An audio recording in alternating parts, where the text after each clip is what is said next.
Hey, shalom, good morning. I'm down in another part of the property putting the goats out, and let me just see if I can show them to you.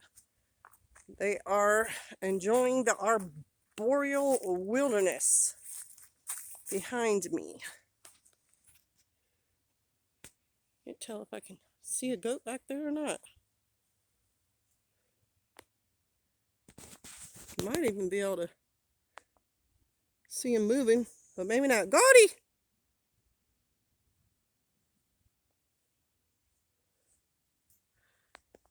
Anyway, I wanted to take advantage of the greenery. We had so much rain. We got all sorts of growth, weeds and grasses and things that are really good for them. And so they are down here enjoying that, and I'm down here putting them out. I watched an excellent video this morning by my sister at Sustainable Stewards. Stacy, she's very knowledgeable in the agricultural side of things. She's in Wisconsin, and she runs a community-supported farm. She was manager, I don't know if she still is, I guess she still is, of a dairy farm.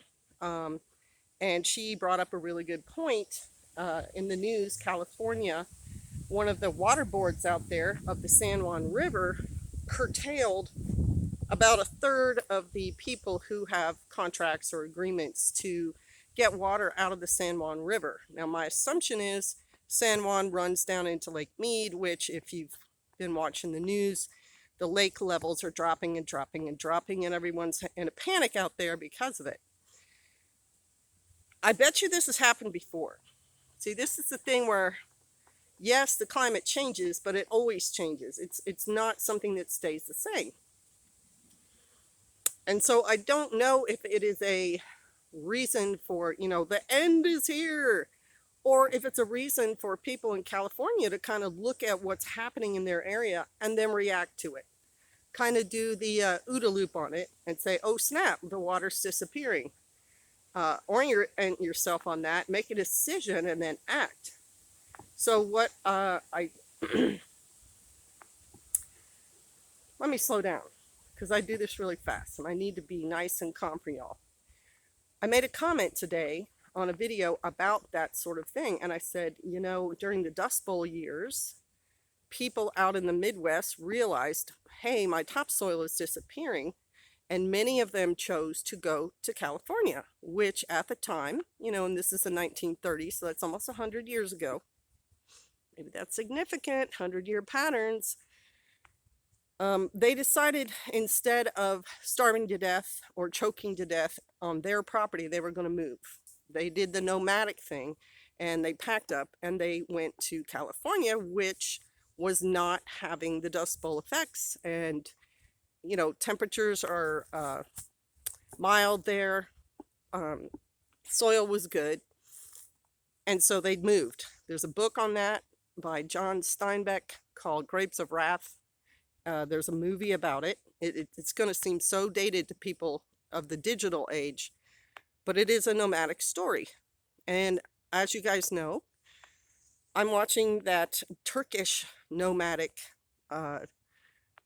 war series on Netflix called Ertugrul, and it's based on history, so I looked a bunch of that up. It revolves around the Mongol invasion. So the Mongol invasion started in Russia, in Kievan Rus, which is where Vikings had come in and had sort of taken over part of Russia. And Belarus and Kiev, that's in the news, or Kiev, it's in the news now. Well, that's where the Mongols hit first, and the Russians didn't know where they came from even. They just kind of appeared out of nowhere, sort of how the Vikings did when they started invading Europe. And the Mongols won, and the Russians said, okay, we'll be Mongols, rather pay you gold than fight you. And then the Mongols spread out. They went into India. They went into what is now Turkey, Anatolia. They ended up coming all the way up to the edge of Rome, if I'm correct in my history. And so the one tribe that this story follows is also nomadic. They have their yurts that can be broken down, and they have Lots of horses, they're horsemen, and they're very, very good fighters, very independent. Hmm. Uh, and I believe, at least part of the time, they defeated the Mongols. So a highly mobile, highly warlike, highly skilled set of people, horseback, which at the time was, the height of technology. Hardly anyone would, well, I guess people were using wagons, but they're slower than a horse running. Defeat a larger army. Anyway, back to what's happening in California. Maybe it's time to get nomadic, folks. If your area is entering a certain amount of time drought, because droughts can last for years. A lot of times they last for 3 years. Where we moved the first time out in the Midwest was in a 3-year drought. And Shofar Mountain, when we saw it, was in a 3-year drought. And look at it now. We've had monsoon-like rains this spring. So maybe you need to leave California. Now, I know there's tons of prepper channels, all sorts of preppers and homesteaders who say, come out of her, my people. Anyway, because big cities are big problems. Okay, if you don't believe that, maybe this weather thing will convince you. Maybe it's time to be nomadic. You shut the doors on whatever property you own there. You either sell it or rent it to someone else, and you pack your bags and you head east into the country where there's more rain. There's not periodic fires. There's no earthquakes and very few mudslides. Just think about that for a minute. Is your family's life worth that? Is it that much trouble for you to just pack up and leave?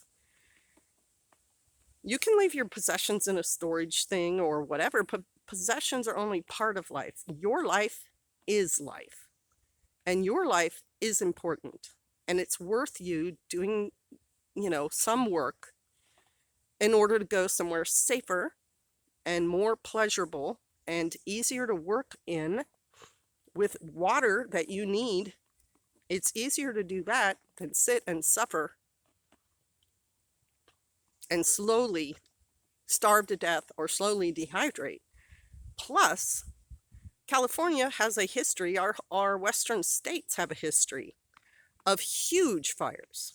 Now, we've got firefighters now and helicopters and airplanes and chemicals and all sorts of things to fight fires with.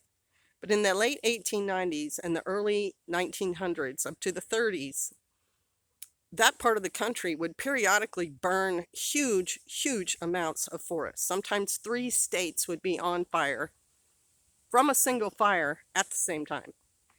There are books about these things. I mentioned them in other videos, so I'm not going to go into them now, but if you do a little research, you'll find them, and it's pretty horrifying how huge these fires could get from drought.